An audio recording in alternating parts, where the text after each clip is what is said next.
Here in this video we will explore 7 of the most unusual and unknowable or even just plain incomprehensible alien life forms we see in science fiction. We won't be touching the usual suspects like the hive queens or the borg because they have a clear motive and a nature that is seen or understandable in the human context. Instead, we here will dive into science fiction strangers, aliens, the ones that defy proper explanation, even though we are trying here to explain them. So let's get banging. So we begin here with The Living Ocean of Solaris. Solaris is a science fiction novel written by Stanislaw Lem. It is about a scientist named Chris Kelvin who travels to a space station orbiting a strange planet called Solaris. The people on the station have been studying the planet for a long time, trying to understand it, but they've mostly failed. When Kelvin arrives, things get really weird and emotional. The planet seems to somehow read a scientist's mind and bring back people from their memories, especially painful or guilty memories. For Kelvin, that means seeing someone he lost long ago. The story isn't really about action or battles, it's more about how hard it is for humans to understand something completely alien, and how our own thoughts and feelings can get in the way. The most important part of Solaris is its giant ocean, which covers almost the entire planet. This isn't a normal ocean though, it is actually a single massive living thing. Scientists think it might be intelligent, but it doesn't behave like any life form humans know. The ocean can change shape, create huge structures, and even react to what humans do, like when they blasted it with radiation. Instead of talking or sending clear messages, it responds in a very strange way. It creates visitors, which are physical versions of people from the scientist's memories. These aren't just illusions, as they feel real and can even interact with the scientists. The ocean doesn't explain why it does this, and it never communicates in a way humans can understand. It's like trying to respond but in a completely different language that humans cannot decode. The ocean on Solaris is one of the most strangest aliens in all of science fiction because it is so different from what we usually imagine. Most alien stories show creatures that are somewhat like humans or animals, but this one here is an entire planet-sized mind. It doesn't have a face, a voice, or even intentions, and it stays mysterious and unreachable till the very end. The next here is the Shimmer from Annihilation. So actually the Shimmer comes from the Southern Reach trilogy, which is a set of sci-fi books written by Jeff Vandermeer, and it also appears in the movie Annihilation, which is directed by Alex Garland. In the books, it is called Area X, while in the movie it is known as the Shimmer. Both stories show teams of scientists who enter this strange zone by studying it, but very few people come back, and those who do are not the same. The stories focus on mystery, fear, and the unknown. Instead of giving clear answers, they show how confused and overwhelmed humans become when facing something completely beyond their understanding. This is a type of cosmic horror. The Shimmer is a strange, glowing area that suddenly appears on Earth and slowly spreads outwards. In the beginning it looks beautiful, with rainbows and beautiful lighting. But it is also very dangerous. Inside of it, the laws of nature don't work normally. Plants, animals, and even people start to change in weird ways. For example, different species can mix together, creating strange hybrids, and the environment can also suddenly shift, like forests turning into swamps or buildings being swallowed by nature. Time and space also feels distorted here, so people can lose track of how long they've been inside. The Shimmer is apparently an alien entity, or maybe just a being without an apparent will, as its goal is only to propagate itself across the universe or to assimilate everything into it. At least that's what we see. In addition to being able to mix DNA and mutate things, the Shimmer is also capable of creating its own near-perfect clones of humans or sentient beings that inherit all of the original's DNA, personality, and even memories. It mixes DNA, reshapes life, and even affects people's minds and memories. And what makes it really unsettling is that it doesn't even seem good or evil, it just is. It keeps spreading and transforming everything. This makes it feel very different from typical aliens who usually have clear goals or forms. Next we come to the Firstborn from 2001: A Space Odyssey. In the Space Odyssey universe, the Firstborn are an ancient and extremely advanced alien race which was imagined by Sir Arthur C. Clarke. And unlike most aliens in sci-fi, they never really appear directly. You only see the effects of what they've done. Long before humans existed as thinking beings, The firstborn were already exploring the galaxy. Their origins is surprisingly humble. They began as simple life forms, something like a warm slime, on a distant planet hundreds of light years away. And over millions of years, they evolved into intelligent beings and then into a powerful spacefaring civilization. Eventually, they went even further and transformed themselves into non-physical entities, non-corporeal beings, meaning they don't have bodies like humans do anymore. By the time humans started evolving, the firstborn were already something closer to cosmic beings than ordinary life forms. At one point in time, the firstborn were physical creatures made of flesh and blood, but their exact appearance is unknown. What makes them fascinating is how they have evolved.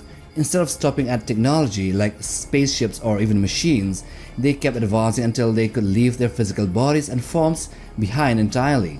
They became non-corporeal, meaning they exist more like energy or consciousness woven into space-time itself. Because of this, they don't need planets or bodies or food anymore. And what makes the firstborn so unique is that they don't just exist in the universe, they shape it quietly, and instead of conquering worlds or fighting wars, they guide the evolution of intelligent life everywhere. On Earth, they do this by placing mysterious objects called monoliths, which subtly push early humans towards high intelligence and evolution. However, at the same time, for unknown reasons, later on, the monoliths they left in the system also tried to wipe out humanity and try to evolve life on the moon called Europa as well, which thus makes the firstborn's intentions alien and unknowable. The next one here is Rorschach from Blindsight. So Blindsight is a hard science fiction novel by Peter Watts, and it tells a very unsettling first contact story. After Earth is scanned by mysterious alien probes called the Fireflies, humans send probes and then ship called Theseus to investigate a strange signal coming from deep within the Earth cloud within the solar system. The crew here is made up of highly modified humans, each one altered to be extremely good at a specific task. When they arrive, they encounter something called Rorschach, a living vessel. At first, it seems like a spaceship trying to communicate, but as the story unfolds, it becomes clear that what they're dealing with is not just alien, it's something far outside human understanding. Rorschach isn't just a ship, it's more like a living structure, or maybe even a system or an entity. It hides near a brown dwarf planet in the Earth cloud and seems to react instantly to being observed, as if it always is watching back. When it talks to humans, it uses human languages, but the communication is deeply misleading. It copies patterns of speech without truly understanding meaning, like an advanced mimic or an early version of ChatGPT. Inside of it, Rorschach is even stranger. It contains shifting environments, intense radiation, and bizarre architecture that doesn't seem to be designed for humans or even recognizable life. It also hosts creatures called scramblers, which are incredibly intelligent, but they appear to lack consciousness entirely. These beings act with extreme precision and speed, almost like biological machines, and they seem more like parts of Rorschach than independent life forms, even though they have more brain capacity than humans. Rorschach stands out as one of the most alien concepts in science fiction because it challenges a basic human assumption that intelligence and consciousness go together. In Blindsight, Rorschach is clearly an intelligent being as it can plan, react, defend itself, and even communicate, but it may not be conscious at all. It doesn't think or feel in a way humans can recognize. It doesn't have intentions, emotions, nor even a sense of self. It just processes information and acts on it with extreme efficiency. Rorschach itself isn't trying to understand humans, nor is it trying to be understood. It simply operates on a level so different that meaningful communication might be impossible. And scientists here theorize that humans have been wasting their potential on an ego that is totally on the opposite end or counterintuitive to Darwinian evolution and efficiency of using energy and resources. Now, when we talk about strange aliens, we must include some, or at least one, from Lovecraft's stories. Here we have the Yithians from The Shadow Out of Time. The great race of Yith comes from the strange cosmic horror story of H.P. Lovecraft, especially in The Shadow Out of Time. They are not just another alien species, as they are something far more unsettling. Instead of traveling through space in ships, they travel through minds and time. The Yithians, or the great race of Yith, are ancient beings whose main goal is to gather knowledge from across all eras of the universe. Their civilization is built on studying everything: history, science, art, and even the thoughts of other species.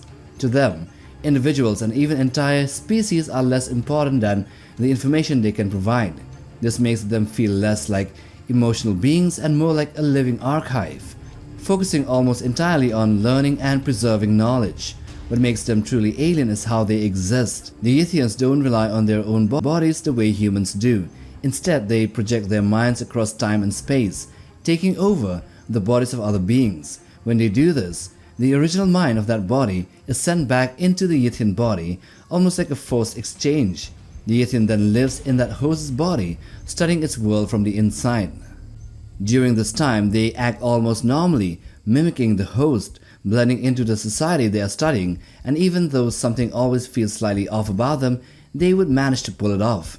Meanwhile, the captured mind is treated more like a subject of study than a person, as he or she is interviewed, observed, and encouraged to share everything it knows.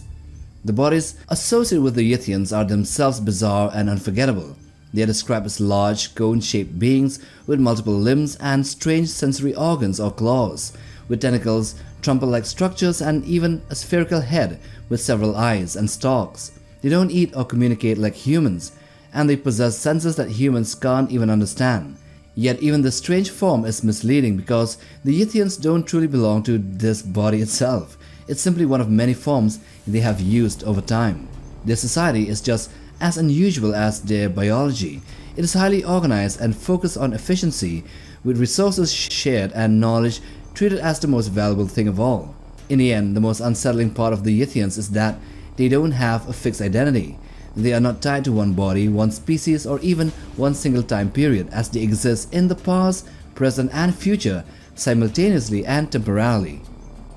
Now, the sixth entry here is The Overmind from Childhood's End by Arthur C. Clarke. It is one of the most strangest and awe-inspiring ideas in science fiction because it isn't really a creature at all, but a vast cosmic intelligence that exists beyond space, time, and physical form.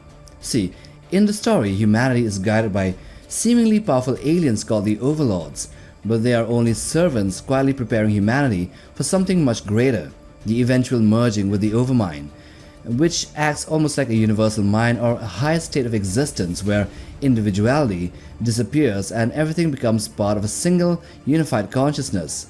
What makes the Overmind so alien is that it doesn't think, feel, or act like humans do, and it doesn't communicate in any normal sense, but instead it absorbs evolved minds, especially children, who begin developing psychic abilities, thus drawing them away from the physical world and into a timeless collective awareness that feels almost like a scientific version of a heaven. However, this process is not really comforting in a human way because joining with the Overmind means losing your identity, your body, and everything that makes you an individual, which makes it both beautiful and also terrifying at the same time. It also challenges human ideas about religion and meaning, since it behaves like a god, with bringing transformation, judgment, and even an apocalyptic end to Earth, but without emotion, morality, or personal connection, and thus a false god. And here we end with the most unusual and the most terrifying of them all, and this is The Thing. So the creature known as The Thing from John Carpenter's movie The Thing is one of the most disturbing and unusual alien life forms in all of science fiction, because it doesn't really have a fixed identity at all. Unlike typical aliens that arrive with a clear body shape or species, the Thing exists as a constantly shifting collection of cells whose only goal is survival through imitation. It doesn't kill its victims, it becomes them, perfectly copying their appearance, taking over every cell, memories, and even behavior down to the smallest detail. This means that at any moment anyone could secretly be the Thing without even others realizing it. Its biology is completely decentralized, with every part of it acting like a living organism on its own. Even a drop of its blood can react, defend itself, and try to survive. When threatened, it reveals its true nature in horrifying ways. Bodies splitting open, forming unnatural combinations of limbs, eyes, and teeth, as if evolution itself would break down, and rebuilding life in a chaotic, monstrous form. But what makes the Thing so different from most alien life in science fiction is that it completely destroys the idea of individuality and trust. Most alien species, no matter how strange, still have a recognizable form, a culture, or even a goal. The Thing has none of these.